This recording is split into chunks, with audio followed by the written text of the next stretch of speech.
The winds continue to gust here. That has firefighters concerned that embers carried on the wind could cause additional spot fires. Aircraft are also likely going to be grounded today, unable to help out in the firefighting efforts. Luckily, there is some relief on the way as the most extreme conditions die down. A fire weather warning expires this evening, as does the high wind warning, though firefighters will still have to contend with dry, gusty winds as the fire moves through the drought-stricken New Mexican wilderness.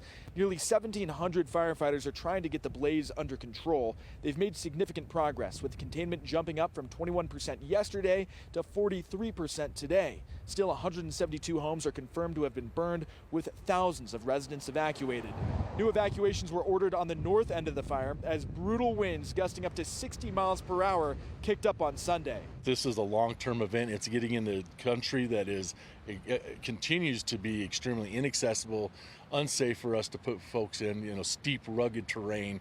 And you see that's in the wilderness that's moving further north into some of that type of country. So it will continue to grow to the north. Fire officials credit well-built containment lines and aggressive firefighting for holding the fire in many places during this wind event. A priority remains on protecting houses and other buildings.